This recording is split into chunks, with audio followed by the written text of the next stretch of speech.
My next guest calling in right now, his new book is available wherever books are sold. Uncomfortable Conversations with a Black Man. Emmanuel Acho here on the Rich Eisen Show. How are you, sir?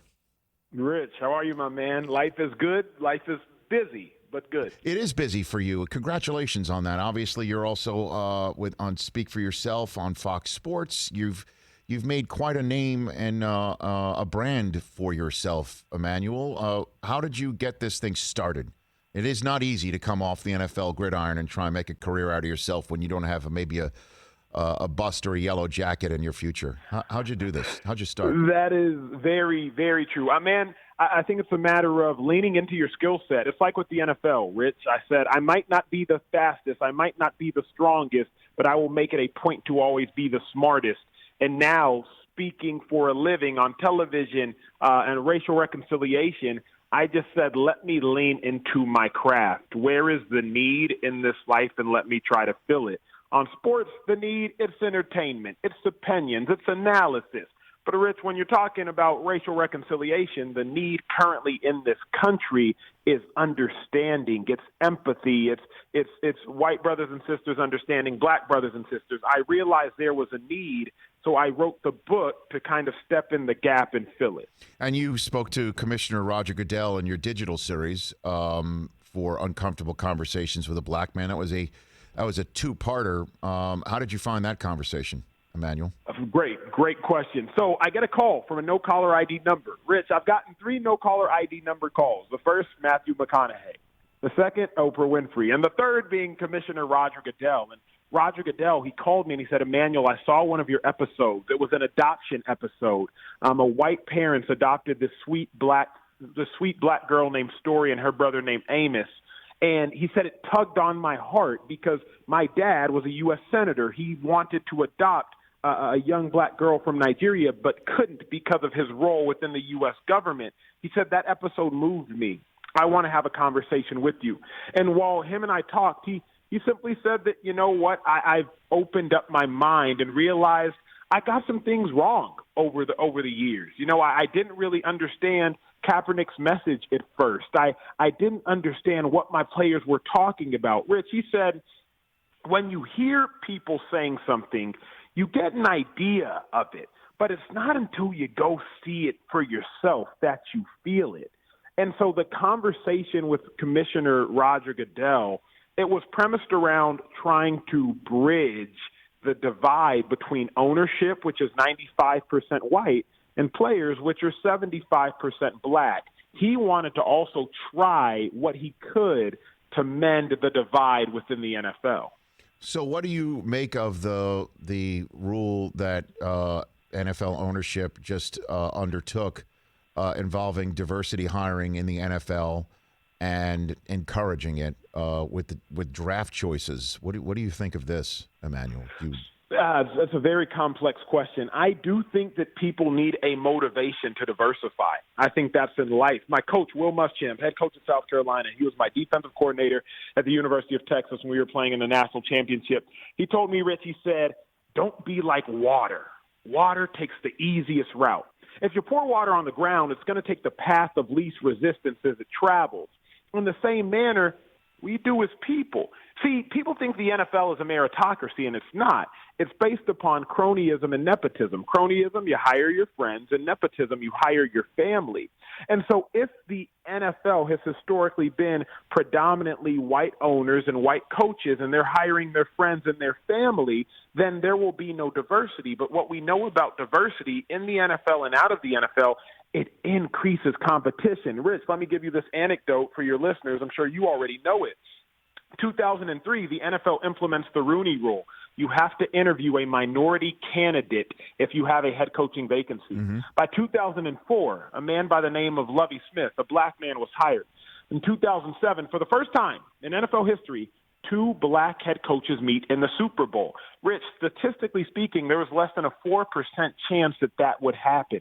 So what we found out was this Rooney Rule, it actually advanced the level of play in a game in which we all love. And I am all about advancing the level of play in a game in which I played with and a game in which I love. If incentivization is necessary to do that, then so be it. Emmanuel Acho, the author of Uncomfortable Conversations with a Black Man. Is this essentially just the book version of the video series that we've been all taking in? So, no, I actually try to expand on so many things. So each chapter starts with a real question from a real email that I received. The video series has over 70 million views, Rich, so you can imagine I've gotten a lot of questions. So one first chapter might be like, okay, Emmanuel, should I say black or African American? And I'll expound on that. Okay, Emmanuel, how come hip-hop artists still use the N-word in songs, but I, as a white person, can't say that? Okay, Emmanuel, what's this concept of white privilege? Okay, Emmanuel, but what about, the black family struggle that we see? Okay, Emmanuel, how come black people haven't been able to recover, even though slavery was hundreds of years ago? So, Rich, I think the spoken word has sizzle, but the written word has substance. I wanted to give people a figurative baton to pass down and change racial reconciliation from generation to generation. So it's more expanding on real questions from real people, because I understand, based on proximity and where people grow up, you might not have had these conversations with black people. You might not have been friends with black people. So I said, consider this book the safe space to learn and to grow. So answer some of those questions you just asked, if you don't mind. I don't want to. People will definitely still get your book here, but you want to hit a couple of them? Yeah, I think the first one is this. When I was talking to Oprah at first, Rich, we were going back and forth on email, a couple FaceTime calls, and I said, Oprah, what do you want me to call you? You want me to call you Oprah? You want me to call you O? You want me to call you Your Majesty? What do you want me to call you? And Rich, she said, Oprah is fine. I say that because if you don't know what to call somebody, you can't say you're really friends. When people say Emmanuel Acho, I'm like, Acho. No, Emmanuel Ocho? No, it's Acho. If you can't pronounce my name, you can't say we're friends. So when you ask, is it black or African American? I say black is safer because black is just simply an adjective describing one's skin color, like white is. I think that black is an adjective, not a noun. Black describes people, not those blacks over there. Personally, that's my preference. I also think that because of slavery, black people's heritage was stripped from them during the course of slavery, their African-American heritage, so some of them don't identify with that heritage. So that's the primary one that I actually open up the book with, called The Name Game. We talk about privilege and so many other things, but without expanding into too much detail, you got to know what to call somebody, Rich, if you're really going to be friends. So what do you say, Emmanuel Acho, here on the Rich Eisen Show? How do you respond to the stick to sports stuff? I'm sure you get it a lot, and you work for Fox on the news side. That's all they say to African American athletes who speak up on subject matters that some of the opinionators on Fox News don't like. How do you respond to that, Emmanuel? I believe that to whom much is given, much is required, Rich. To whom much is given, much is required. Athletes have been given a lot. So it's my personal belief that a lot is required of us. I also believe this, what Ben Franklin said, justice will not be served until those who are unaffected are as outraged as those who are affected. For the most part, athletes, high-profile figures, you are unaffected by a lot of what occurs in society while you are playing said sport. You're protected on the field. You have private security, private charter buses, private planes. You are unaffected. But justice won't be served until those that are unaffected are as outraged as those that are affected. So if those that are unaffected, athletes, potentially white men in a society that has often protected white men, if they are not as outraged about injustice of all kinds as those that are affected, then Rich will never see justice. So that is my response when someone says stick to sports. So in a couple minutes that we have left here, Emmanuel, let's get to sports. Who's your MVP halfway through the season in the NFL? It's got to be Patrick Mahomes right now, man. It was Russell Wilson. He was running away with it. But the problem is this whole let Russ cook mantra, he's burned a couple meals, Rich. He's burned a couple meals when we were letting him cook. Patrick Mahomes with only one interception to, I believe, 25 touchdowns at this point. He's my number one. Aaron Rodgers currently my number two. I believe 24 touchdowns to 2 interceptions.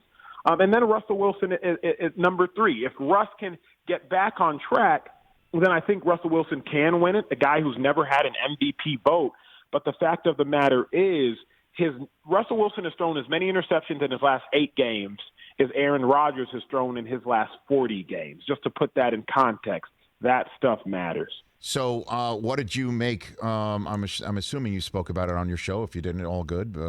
It's no offense to the fact that it was said here. Lamar Jackson talking about the defense occasionally calling out the plays before he snaps it on offense. It's funny. I just got off a production call. We will be talking about that today as we were dark yesterday. I was surprised that Lamar Jackson said it.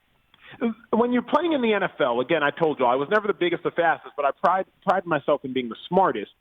As a defender, they can only run so many plays on offense, and the Ravens' offense is not that complex. It is very efficient, but it's not very complex. They'll come out in about 8 different formations, and out of those 8 different formations, they may have 3 plays based on each formation. So it's simply process of elimination, Rich. They come out there in a certain formation, they can only run 3 to 5 things. So I was really just taken aback that Lamar Jackson actually said that out loud. It was the first time I questioned kind of Lamar Jackson's understanding of defensive football. That statement that he made, I was just like, that's interesting that he would say that. Well, maybe he's just I know it's not his first rodeo, an impressionable young kid who's just being honest in a conversation, right? I mean, I'll give you the floor a little bit more here. Why is it an indictment of Lamar's abilities? Is it because he's not checking out himself out of something that he knows that's already been sniffed out by the defense? Is that where you're going? Is that what you're aiming at there? No, and I wouldn't even necessarily say that it's an indictment of his ability. What I would say is, for the most part, that defenses can get a jump on what you're doing. Now, like his offensive coordinator, Greg Roman, said, half the time a defense is guessing.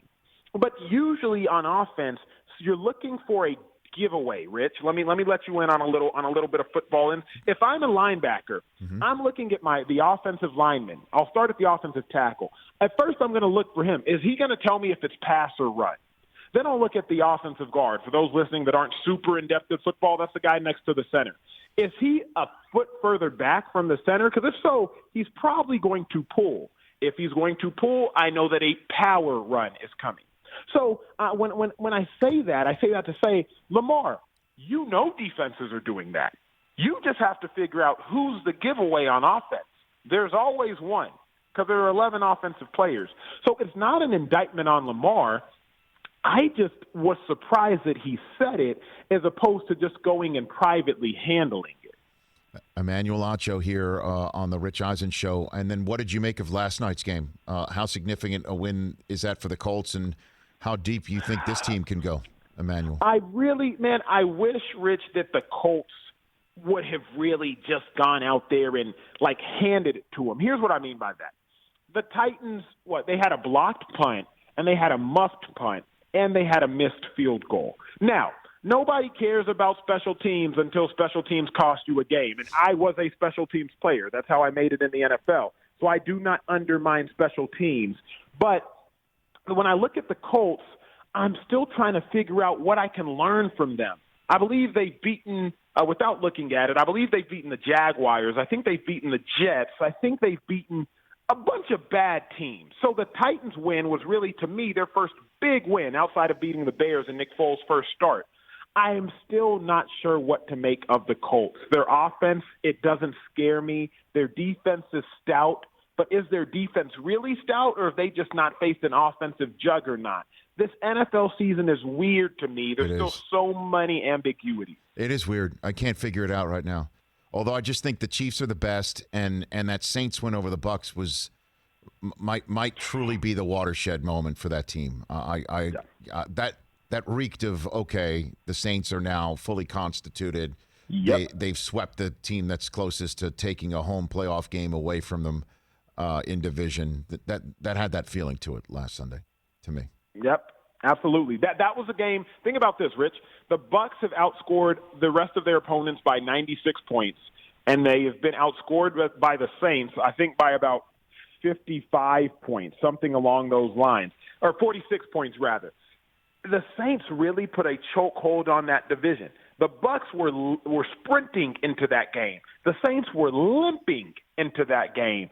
And when they got on the field at the same time, the Saints handed it to them. I don't know how you can be the best team in the NFC if you're not the best team in your division. So kudos to the Saints for reminding everybody who really runs that NFC South. Hey, Emmanuel, congrats on everything that's gone on in your career. I hope this is the first of many times that we get to talk.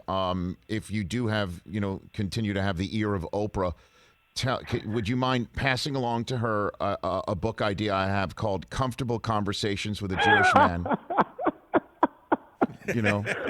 Comfortable Conversations with a Jewish Man. We could talk about, soup, portions, Sandy Koufax, long goodbyes.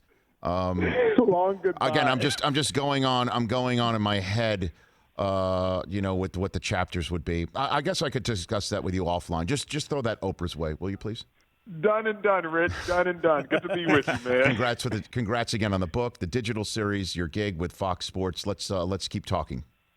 Yes, sir. I'd say hi to your brother who was on the other day, too. Yes, he was. It was great to I'll chat tell with him. To say hey. Okay, you got it. All the Achos here on the Rich Eisen Show. That was Emmanuel. Check out Uncomfortable Conversations with a Black Man, available now wherever books are sold. Hey, you watched all the way to the end. Thanks for that. Watch more right here.